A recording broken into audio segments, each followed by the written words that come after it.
जय हिंद साथियों, motivational with ओम में आप सबका स्वागत है। आज सब हम बात करेंगे कि ओवर थिंकिंग से कैसे बचें। हमारा आज का मुद्दा होगा कि ओवर थिंकिंग से कैसे बचें।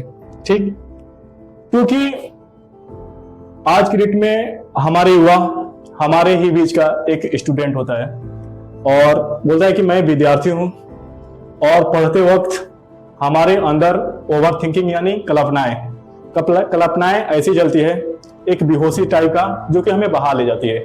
क्योंकि उसको आप बोला कि सर आप उसको डे ड्रीमिंग कहिए या ओवर थिंकिंग कर सकते हैं। दूसरा उसका प्रश्न रहा कि अपने काम में जो हमारा काम होता है उसमें एकाग्र भाव से यानी एकाग्रता से या ज्यादा से ज्यादा हम फोकस कैसे कर पाए, उस काम को अपने फोकस कैसे कर पाए या एकाग्र भाव से कैसे कर पाए। उसका दो प्रश्न था कि ओवर थिंकिंग से कैसे बचे। दूसरा प्रश्न था कि हम जो भी काम कर रहे हैं, पढ़ाई कर रहे हैं या जो भी काम कर रहे हैं, उसमें अपने एकाग्र भाव से या ज्यादा से ज्यादा फोकस कैसे कर पाए। यहाँ पर ओवर थिंकिंग का थोड़ा सा मतलब समझेंगे इस पिक्चर को देखते हुए मेरे दोस्त। इस पिक्चर को आप देखते होंगे थोड़ा सा। इस पिक्चर का मतलब पिक्चर को देखते हुए ओवर थिंकिंग में समझेंगे कि ओवर थिंकिंग जो होता है हमारे अंदर विचार की भावना, हमारे अंदर अलग अलग थॉट चलते हैं। जैसे कि सपोज करना कि आप घर बैठे मुंबई के बारे में सोच रहे हैं, आप घर बैठे किसी दोस्त के बारे में सोच रहे हैं, किसी दुश्मन के बारे में सोच रहे हैं, किसी यार के बारे में सोच रहे हैं, या आप बहुत सारे ऐसे ओवर थिंकिंग करते हैं। अभी आप भी इस वीडियो को भी देखते होंगे तो आपके अंदर ओवर थिंकिंग हो रही है। अभी आपके अंदर कल्पनाएं चल रही है, आपके अंदर थॉट्स जो है वो चल रहे हैं। ठीक, तो इसको आज ओवर थिंकिंग समझेंगे। जैसे एक और ग्राफ दिया जाए तो देखिए ओवर थिंकिंग का मतलब होता है क्या मेरे दोस्त। इसमें इस लड़की के अंदर देखिए ये आपके तरह तरह के ये विचारे हैं, ये सब विचारे हैं। ये जो माइंड को एकदम एक पर फोकस नहीं होने देता है, यही ओवर थिंकिंग है कि जो हमारे अंदर कल्पनाएं हैं वो हमारे काम पर फोकस नहीं करने देता है। जैसे कि हमको पढ़ना है और पढ़ते वक्त मेरे दोस्त आपका थॉट जो होना चाहिए शून्य होना चाहिए, एकदम जीरो होना चाहिए। क्योंकि थॉट जब आपके अंदर चलेगा तो आप एक जाहिर सी बात है कि आप उस पढ़ाई पर फोकस नहीं कर पाएंगे, एकाग्र भाव से पढ़ नहीं पाएंगे। यही ना होता है कि विचार अलग अलग विचारे चल रही है, फलाने का, चिलने का या ढींका का विचारे चल रही है। तो इस पर आज हम सब 4 मुद्दे पर बात करेंगे। जैसे कि एक संन्यास का रास्ता होगा, जैसे कि इससे हम ओवर थिंकिंग से कैसे बचे। मैं ये नहीं कर रहा हूं मेरे दोस्त कि ओवर थिंकिंग से हम सीधा बच ही जाए, ये ओवर थिंकिंग खत्म ही हो जाएगा, हमारे अंदर कल्पना ही नहीं चलेगा। ऐसा नहीं कहा जाता है कि आप गलती का बता दीजिए कि गलती नहीं करना चाहिए तो आप गलती नहीं करेंगे, लेकिन हाँ गलती करने से पहले 10 बार उस पर विचार करेंगे। ऐसा ही है कि ओवर थिंकिंग करने से पहले, क्योंकि ओवर थिंकिंग से हम बहुत सारे परेशान हैं और ओवर थिंकिंग करने से हम सब कैसे बचेंगे, इस पर 4 मुद्दा है कि एक संन्यास का रास्ता है, दूसरा है योग का रास्ता, तीसरा है मेमोराइजेशन, चौथा है नाम जप। और इसको बेहतरीन तरीके से समझेंगे, खुलकर समझेंगे, एग्जाम्पल के साथ समझेंगे कि ओवर थिंकिंग से कैसे बचे। और ओवर थिंकिंग हो भी रहा है, अभी आप वीडियो देख रहे हैं, आपके अंदर हम गारंटी के साथ कर रहे हैं कि ओवर थिंकिंग हो रहा है। आप कुछ ना कुछ सोच रहे हैं, वीडियो देखते हुए भी सोच रहे हैं, तो सोच रहे हैं तो इससे कैसे बचे। आप इससे परेशान हो रहे हैं आज की डेट में, तो इस पर बात करेंगे और कैसे बचे इस पर थोड़ा सा बेहतरीन तरीके से देख रहे हैं। ठीक, एक एक मुद्दा पर हम देखेंगे। जैसे कि कहा जाए मेरे दोस्त की पहला रास्ता है संन्यास का रास्ता। और संन्यास का रास्ता क्या कहता है ओवर थिंकिंग से बचने के लिए? संन्यास का रास्ता यही कहता है मेरे दोस्त कि जो भी आपके अंदर विचारें चल रही है, जो भी आपके अंदर थॉट चल रहे हैं, कल्पनाएं में डूब चुके हैं, उसके निकट जाइए, उसका व्यर्थता को देखिए। व्यर्थता का मतलब होता है उसका उद्देश्य गलत होता है मेरे दोस्त, उसी चीज का। तो उसका उद्देश्य देखिए, उसका रिजल्ट देखिए कि उसका रिजल्ट क्या है। जैसे कि आप सोच रहे आप स्कूल से आते हुए किसी के साथ झगड़ा हुआ, तो आपके अंदर घर भी आकर शांति से बैठेंगे या पढ़ाई करते हुए भी बैठेंगे, तो आपके अंदर उसके प्रति कल्पनाएं चल रही होती है। तो कल्पनाएं चल रही होती है तो उसके बारे में उसके निकट चले जाइए, पास चले जाइए और उस व्यर्थता को देखिए कि यार ये सोचने से सही है या गलत है, उसका रिजल्ट क्या आ रहा है। ठीक, जैसे कि हम समझेंगे मेरे दोस्त की एक देखते हैं इसका कॉन्सेप्ट, संन्यास का कॉन्सेप्ट क्या कहता है मेरे दोस्त। थोड़ा सा हम इसको एक्सप्लेन करके देखते हैं। ठीक, संन्यास का जो एक कॉन्सेप्ट है मेरे दोस्त, ऐसे कहता है कि सपोज करो, ऐसा कहता है कि आप संन्यास का रास्ता यही कहता है कि एक दाएं तरफ एटी, आपका बाएं तरफ आपका एटी है, आपका काम है, और बीच में आप है, और एटी दाएं तरफ आपका क्या है, आपका विचार है। जैसे कि मान लो कि यहाँ पर बाएं तरफ आपका इधर काम हो गया, ठीक, और बीच में आप हो गए।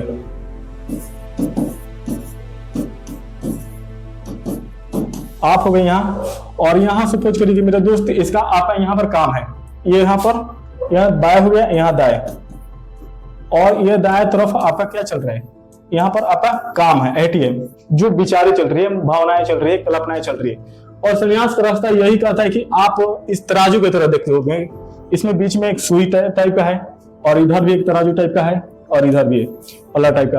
आप बोलता है कि आप झुक किधर रही है, झुक किधर रहे हैं। संन्यास का रास्ता यही कहता है कि झुक किधर रहे हैं आप इस तरफ झुक रहे हैं कि इस तरफ झुक रहे हैं, बीच में तो आप है, आप इधर झुक रहे हैं कि इधर झुक रहे हैं। तो उस प्रश्न से, इस लड़के के प्रश्न से लगता है कि हम अपने किधर, इधर विचार की भावनाओं की तरफ झुकते हैं। तो संन्यास का रास्ता यही कहता है कि आप जब झुकी गए हैं विचार की भावनाओं की तरफ, कल्पना की तरफ डूबी गए हैं, तो आप उसके निकट जाइए, उसकी व्यर्थता को देखिए, क्या उसका मतलब रिजल्ट निकल रहा है। जैसे कि फॉर एग्जाम्पल लिया जाए, एक इंटरेस्टिंग पॉइंट से समझेंगे मेरे दोस्त, क्योंकि युवा इंटरेस्ट से थोड़ा समझता है। एक इंटरेस्टिंग पॉइंट ये होगा कि सपोज करो एक ले लेते हैं इंटरेस्टिंग पॉइंट, जैसे कि रोड पर लड़का है, और सपोज करो कि उसको एक लड़की देकर मुस्कुरा दी। ध्यान से समझना, ये एक लड़का है, गलत मत लेना, ठीक, समझने के लिए मैं ले रहा हूँ, क्योंकि हम लोग को समझना बेहद जरूरी है, क्योंकि ओवर थिंकिंग यहाँ से कैसे होता है देखना। इसे इंटरेस्टिंग पॉइंट है, उसलिए हम समझ जाएंगे। एक लड़का है और उसको सपोज करना कि एक लड़की देकर मुस्कुरा दी, ठीक। अब उसके अंदर, उस लड़के के अंदर कल्पनाएं चलना शुरू हो गई, वो सोचना शुरू कर दिया, और तो उसके पढ़ाई में मन लगेगा नहीं, सोच रहा है कि क्या हमसे बात करेगी कि नहीं करेगी, हमको देखकर क्यों मुस्कुराई, कितना सुंदर है, क्या मतलब मैं उसके साथ हमारा शादी होगा कि नहीं होगा, लड़का लड़की, यहाँ तक चल जाता है कि लड़का लड़की पैदा करेंगे, फिर वहां पर अपने घर बसाने का सोच लेते हैं। बहुत सारा मतलब गहराइयों में जाकर डूब जाता है। उससे मैं संन्यास का रास्ता वही कहते हैं मेरे दोस्त। अब उसकी कल्पनाओं में डूब ही गए हो, लड़की के चक्कर में, लड़की की कल्पनाओं में डूब गए हो तुम, तो संन्यास का रास्ता यही कहता है कि उसके पास जाओ। संन्यास का रास्ता कहता है कि उसके पास जाओ और पूछो कि वो बात करेगी कि नहीं करेगी। 2-4 तबला को उसके हाथ खाओ, लड़की के हाथ 2-4 तबला खाओ। मतलब अगर तुमसे नहीं इंटरेस्ट होगा उसके, ऐसे ही मुस्कुरा दोगे देकर, तो 2-4 हाथ तुमको देगी, 2-4 तबला तुम उसके हाथे खाओ और उसे पूछो कि बात करेगी कि नहीं करेगी। अगर उसके बदला में आपको आई लव यू टू बोल भी दी तो आपका जिंदगी खत्म। अगर आपको 2-4 तबला दे दी तो आपका कल्पना खत्म। तो यही मेरे दोस्त है, क्योंकि पहले से बोल देगी आई एम ऑलरेडी एंगेज्ड, या पहले से उसका बॉयफ्रेंड होगा, तो ठीक आपका कल्पना भी खत्म हो जाएगा। अगर आई लव यू टू बोल दी तो आपका जिंदगी खत्म हो जाएगा।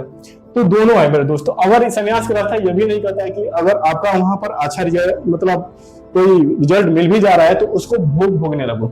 संन्यास का रास्ता यह भी नहीं कहता है कि आपको कोई रिजल्ट मिल भी जा रहा है तो वहां जाकर अपना भोगने लगो। वो कहता है कि सिर्फ जाओ, व्यर्थता चेक करो कि रिजल्ट क्या निकल रहा है, यहाँ पर छानबीन करो, क्योंकि हम जो भी ग्रहण करते हैं उसको परखना चाहिए। आप ज्ञान लेने से पहले उसको परखिए। कोई गलती आकर मतलब पढ़ा देता है तो उसको ऐसे ही नहीं लेना है, उसको परखना है कि गलती है कि सही है। आप खाना खाने से पहले तो परखते हैं ना कि क्या खाना चाहिए, नहीं खाना चाहिए, किसी कौन सा चीज हमारे लिए है, तो हम परखते हैं। तो ऐसे ही है, परखेंगे चीज। तो संन्यास का रास्ता ये कहता है। दूसरे एक एग्जाम्पल ऐसे ले लो मेरे दोस्त की, सपोज करो कि आपका दोस्त एक दिल्ली में पढ़ रहा है, ठीक, दिल्ली में पढ़ रहा है, आपका भी मन है दिल्ली में जाकर पढ़ने का। वो बोल दिया है कि आप दिल्ली में आओ, दिल्ली में पढ़ेंगे। आपका आज से ही कल्पना शुरू हो गया चलना कि जाएंगे दिल्ली में पढ़ेंगे, दिल्ली शहर कैसा होगा, स्टेशन कैसा होगा, खान पान क्या होगा, ड्रेस क्या होगा, स्कूल कैसी होगी, कोचिंग कैसा होगा। कल्पना तरह तरह के चल रहे हैं, ढिंका ढिंका पूरा चल रहा है, ठीक, यही चल रहा है आपके अंदर कल्पना। तो आपके अंदर पहले अब कल्पना चल रही है। इस कल्पना चलने से अच्छा है मेरे दोस्त, कल्पना जो चल रही है आपके अंदर, संन्यास यही कहता है कि कल्पना चलने से अच्छा है कि जाओ पिताजी से पूछो कि क्या हमको पढ़ने वहां पर भेजेंगे कि नहीं भेजेंगे। कल्पना यही कहता है कि कल्पना अपनी समय बर्बाद करने से कल्पना में यही अच्छा है कि ओवर थिंकिंग करने से अच्छा यही है कि अपने पिताजी से जाओ पूछो कि क्या हमको वहां पर पढ़ने के लिए भेजेंगे कि नहीं भेजेंगे, क्या पैसा होता है, क्या खर्च होता है, वो इतना पैसा है कि नहीं है कि दिल्ली जाकर पढ़ोगे। तो ये अगर पिताजी बोले कि इतना पैसा नहीं है, वहां पर नहीं पढ़ा सकते, तो आपका कल्पना खत्म। समय बर्बाद करने से अच्छा है कि जाकर सीधा उसके व्यर्थता जानो। हम सब ओवर थिंकिंग करते जाते हैं मेरे दोस्त, ना किसी से बात करते हैं, ना ये करते हैं, हमारे मतलब दिमाग ऐसे ही खराब होता है। तो ओवर थिंकिंग ये होता है। तो संन्यास का रास्ता ये भी हुआ।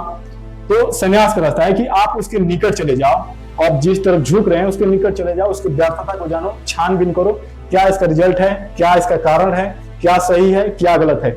ये एक संन्यास का रास्ता हुआ ओवर थिंकिंग को कम करने के लिए। दूसरा रास्ता होता है मेरा दोस्त दूसरा रास्ता होता है कि योग का रास्ता। योग का रास्ता क्या कहता है इसमें ओवर थिंकिंग कम करने में? योग का रास्ता यही कहता है मेरे दोस्त कि आप का, जैसे कि लड़का का जवाब हुआ कि सर ऐसा हुआ कि मतलब हम अपने काम में एकाग्र भाव से यानी ज्यादा से ज्यादा फोकस कैसे कर पाए, तो योग का रास्ता यह भी कहता है कि आप काम ऐसा चुनो।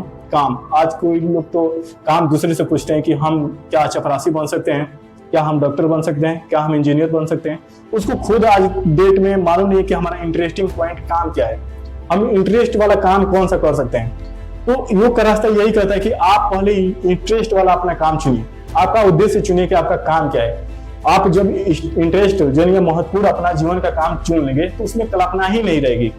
आप जब पढ़ाई करते समय आपका अब सपोज करो कि आपके मन पसंदीदा मतलब एक सिनेमा में मतलब सिनेमा हॉल में मूवी लगी, जैसे मान लो कि सनम तेरी कसम मूवी लगी और काफी इंटरेस्ट है, उस वक्त आप मूवी देखेंगे कि ख्यालों में डूबेंगे। सीधी सीधी बात है कि मैं मूवी देखूंगा, ख्यालों में नहीं डूबूंगा।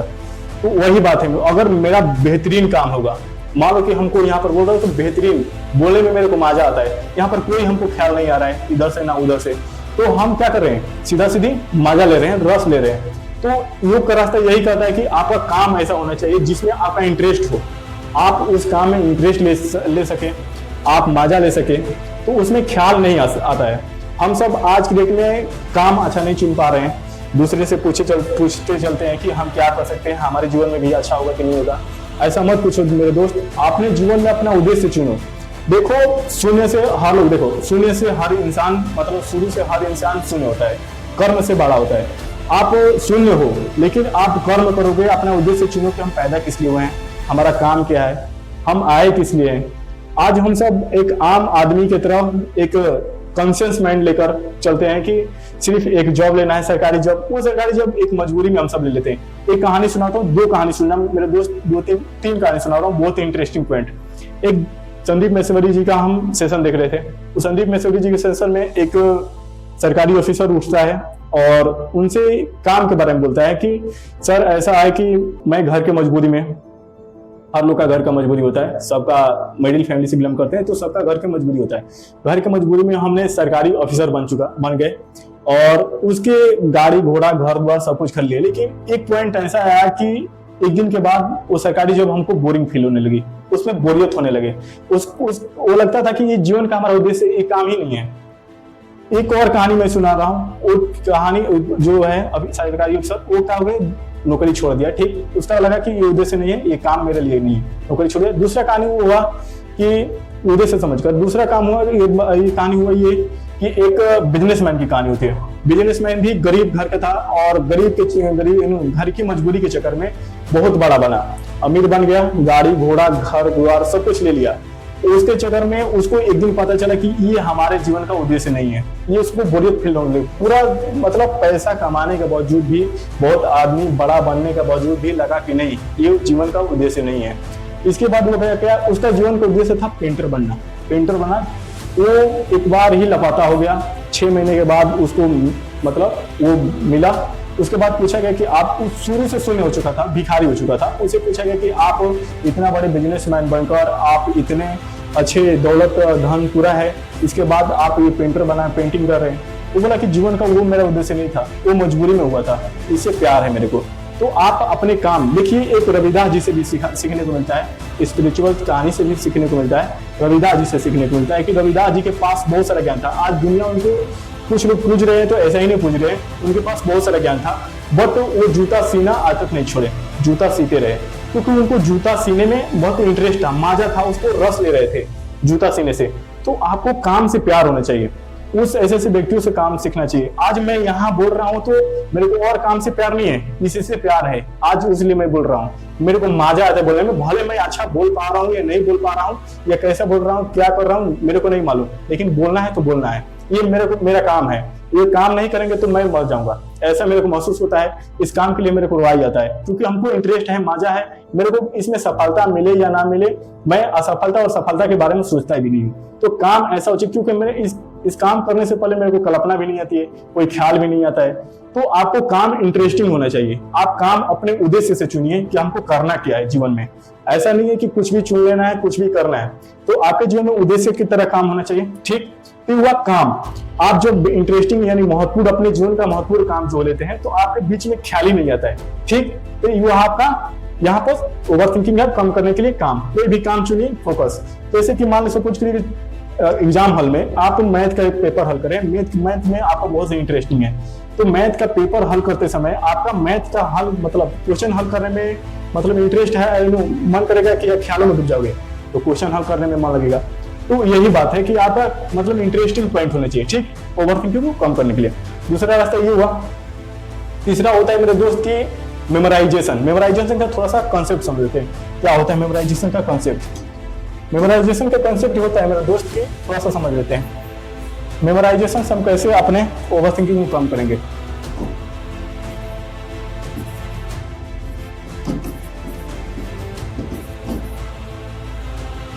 मेमोराइजेशन से कैसे होगा? मेमोराइजेशन को हिंदी में कहते हैं मेरे दोस्त मनन। ठीक, मनन कहते हैं, मनन। इसको क्या करेंगे मेरे दोस्त? मेमोराइजेशन क्या होता है? आप पढ़ाई कर रहे हैं, खासकर स्टूडेंटों के लिए हम बोलते हैं, और हम सब स्टूडेंट ही है। देखो क्या होता है कि मेरे दोस्त यहाँ पर सपोज करना मेमोराइजेशन क्या होता है। मेमोराइजेशन यहाँ मान सिलेबस ले लो अपना सिलेबस। ठीक, आप सपोज करो किसी से टीचर से पढ़ रहे हैं, टीचर से पढ़ रहे हैं। ठीक, टीचर से पढ़ रहे हैं, आपका मेमोराइजेशन हुआ यहाँ पर, मेमोराइजेशन मनन। सिलेबस है, सिलेबस मतलब आप जानते हैं ना, पाठ्यक्रम। और आप किसी टीचर से पढ़ रहे हैं, आपका ओवर थिंकिंग ये बहुत कम करता है वो। ठीक है, बट ये भी ओवर थिंकिंग का पूरा कर, इसमें कल्पनाएं आपका शून्य नहीं होगा, लेकिन आपके अंदर चलेगा, लेकिन आपका कॉन्सेप्ट चलेगा। कैसे कॉन्सेप्ट चलेगा आज पर देखें। देखिए आपका, अब जैसे मैं बोल रहा हूं ना, ऐसे बोलने के लिए, ऐसा कुछ करने के लिए आपके अंदर मेमोराइजेशन होना चाहिए। जब आप मनन करते हैं तभी जाकर आपका आईक्यू, कहा जाता है ना कि हम जब दूसरे को देखते हैं तेज तो बोलते हैं कि इसका आईक्यू बहुत तेज है, इंटेलिजेंट क्वोशिएंट इसका बहुत तेज है। तेज नहीं होता, वो मेमोराइजेशन किया है या मनन किया है, बहुत बार रिवाइज किया है। तो थोड़ा समझेंगे मेमोराइजेशन ये और सिलेबस। और कोई टीचर से पढ़ रहे हैं तो आगे हम आते हैं, थोड़ा सा इसी पर समझ लेते हैं थोड़ा सा। ठीक, ये थोड़ा सा मिटकार देते हैं। सिलेबस हो गया, और इसको समझेंगे कि मेमोराइजेशन हमको मेमोराइज कैसे करना है, मनन कैसे करना है, मनन से ओवर थिंकिंग कैसे कम होगा। देखते हैं, देखो यहां पर सपोज ले लो, जैसे मैं सिलेबस हुआ, सिलेबस को देखना है। यहाँ पर मेरे दोस्त आजकल ऑफलाइन ऑनलाइन दोनों क्लासेस चल रही है, तो जैसे लिखना है इसे कि अटेंड क्लास।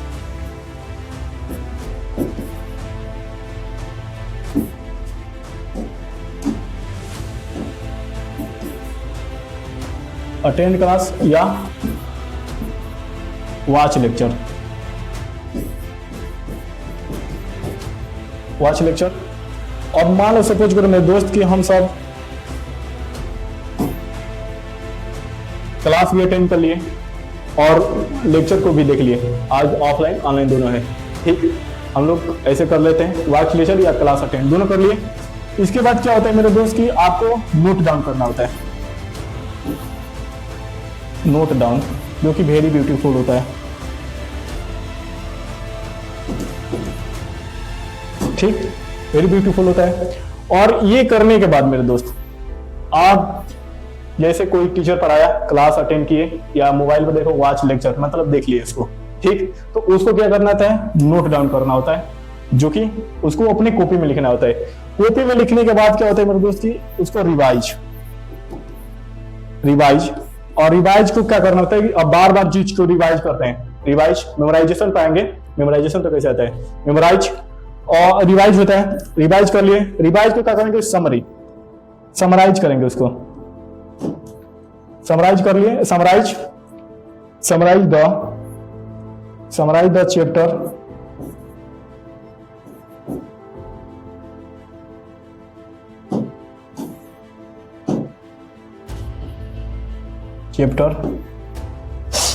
इन 2 से 3 पेज।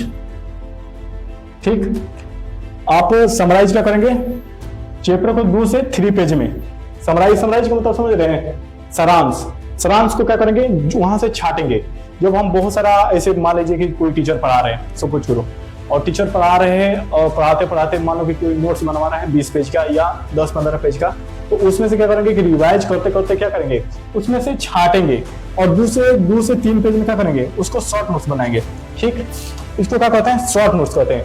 जो हम 10 से 15 पेज का बनाए हैं या 20 पेज का बनाए हैं, उसको क्या कहते हैं, लॉन्ग नोट्स। क्या कहते हैं, लॉन्ग नोट्स कहते हैं, उसको लॉन्ग नोट्स कहते हैं। और जो हम शॉर्टकट बनाते हैं उसको क्या कहते हैं, शॉर्ट नोट्स कहते हैं। ठीक, तो उसको समराइज करके और 2 से 3 पेज में बनाएंगे।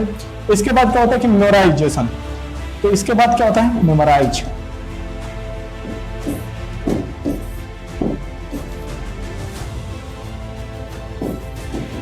Memorise many times. आप किसी भी वर्क मतलब ज्यादा से ज्यादा याद करें। आप देखिए एकदम ऐसे सारांश समझिए एक बात, कि आपको कोई टीचर पढ़ा रहे हैं, क्लास अटेंड कर रहे हैं या कोई लेक्चर देख रहे हैं, ठीक कर लिए। इसके बाद नोट्स डाउन करना है। इसके बाद जो हम जो पढ़े हैं कहीं से, जो भी चीज नोट डाउन किए 20 पेज में या 15 पेज में है, एक नोट्स बनाते हैं तो 15 पेज का या 10-15 पेज का बनाते हैं, हम सब बनाते हैं ना, तो सिर्फ 15 पेज बनाते होंगे उसको। ठीक, 10 से 15 पेज का बनाते हैं। उसमें से क्या होता है कि जब हम रिवाइज करते हैं तो रिवाइज करते समय उसका सारांश करते हैं। सारांश मतलब कि जैसे कि हम सबको लगता है कि अगर मानो कि कोई हम चैप्टर पढ़े, उस चैप्टर में मानो सपोज करो कि 50 क्वेश्चन है, 40 क्वेश्चन है और 50 क्वेश्चन या 60 क्वेश्चन या 70 क्वेश्चन है, तो उसमें से ऐसे होता है कि 10 से 15 क्वेश्चन या 5 क्वेश्चन या 6 क्वेश्चन ऐसा होता है जिसको हमको फोकस करना होता है, जो कि वो क्वेश्चन अपने आप में एक अच्छा लेवल का होता है। उसको बार बार रिवाइज करना होता है क्योंकि वो पेपर में पूछ सकता है, ऐसा हमको महसूस होता है। कोई थ्योरी होता है, कुछ कंसेप्ट होता है, तो उसको शॉर्ट नोट्स बनाएंगे। ठीक, उसको क्या होता है, शॉर्ट नोट्स, उसी को होता है समराइज। और जब समराइज हम 2 से 3 पेज में कर लेते हैं, उसके बाद क्या होता है, उसके बाद होता है मेमोराइजेशन, उसी को कहते हैं मनन। अब बार बार रिवाइज करेंगे तो हमारे दिमाग में चलेगा। जैसे कि मैं तुमसे ही पूछ दूं कि शून्य क्या है, सम है कि विषम है, तो तुम्हारे अंदर अगर मेमोराइजेशन बार बार की हो, रिवाइज बार बार की हो, आपके अंदर बार बार कंटेंट को रिवाइज की हो, तो फटाक से बताओ कि ये इवन नंबर है। आपको प्रक्रिया संख्या जो भी नंबर सिस्टम से बारे में पूछ दिया जाए, कोई भी चैप्टर से पूछ दिया जाए, फिजिक्स या केमिस्ट्री जो भी पूछ दे, तो आप जल्दी से, क्योंकि मेमोराइजेशन होगा तभी बताएंगे। कोई किसी का आईक्यू वो मजबूत नहीं होता है, मेमोराइजेशन से मजबूत होता है, ऐसे नहीं होता है। ठीक, तो ये हुआ तीसरा रास्ता कि आप ओवर थिंकिंग को कैसे कम कर सकते हैं। ठीक, ओवर थिंकिंग को मेमोराइजेशन या आपके कंटेंट चलता रहेगा, इसको समझना, कंटेंट चलता रहेगा आपका दिमाग में, बार बार अपना कंटेंट को ही रिवाइज कर रहे हैं। आप किसी के थॉट्स छोड़कर, मान लो किसी के विचार को छोड़कर क्या कर रहे हैं, अपने ही विचार को, अपने कंटेंट को ही बार बार रिवाइज कर रहे हैं, तो क्या होगा, ऐसे ही ओवर थिंकिंग खत्म हो जाएगी। ये नहीं कि आपकी कल्पना अंदर खत्म, मतलब ये खत्म हो जाएगा, शून्य हो जाएगा, नहीं, आपका कंटेंट चल रहा है, इससे क्या होगा, आपका मतलब फायदा हो रहा है, आपका मतलब आपका दिमाग तेज हो रहा है, आपका कंटेंट रिवाइज हो रहा है, आप तेज हो रहे हैं। ठीक, ये आपका फायदा है। चौथा एक लैंग्वेज बार बार सुने हुए मेरे दोस्त प्रेमानंद जी महाराज, बहुत उनका मैं रिस्पेक्ट करता हूँ, सब दुनिया रिस्पेक्ट करती है, मैं ही नहीं। तो प्रेमानंद जी महाराज बार बार बोलते हैं कि राधा नाम जपो, राधा नाम जपने से, एक नाम जपने से सकारात्मक एटी होता है। आप राधा ही नाम नहीं जप सकते हैं, ये चौथा है, आप राधा ही नाम नहीं जप सकते हैं। बट साइंसमेटिकली जो देखा जाए तो अपना माँ बाप के भी नाम मतलब रख सकते हैं, जैसे नाम जप कर सकते हैं, भाई बहन का भी। तो वो नाम जपने से क्या होता है, सकारात्मक होता है, वो हमारे अंदर जो थॉट्स आते हैं वो सकारात्मक विचार आते हैं। ठीक, तो यह भी होता है। आपके अंदर ओवर थिंकिंग को कम करना है तो नाम जप कर सकते हैं इसे, लेकिन सबसे अच्छा स्टूडेंट है तो आप मेमोराइजेशन करिए। आप जो आपको अच्छा लग रहा है, चारों रास्ता में से आपको जो भी नाम जप या आपको मेमोराइजेशन या संन्यास का रास्ता या आपको योग का रास्ता, जो भी अच्छा लग रहा है, आप जो लग रहा है अच्छा उसको अपनाइए, अपने जीवन को ओवर थिंकिंग में कम करिए, ओवर थिंकिंग ऐसे ही खत्म हो जाएगा। ठीक, इसी के साथ आज यही वीडियो का अंत करते हैं। इसी का जय हिंद, जय भारत।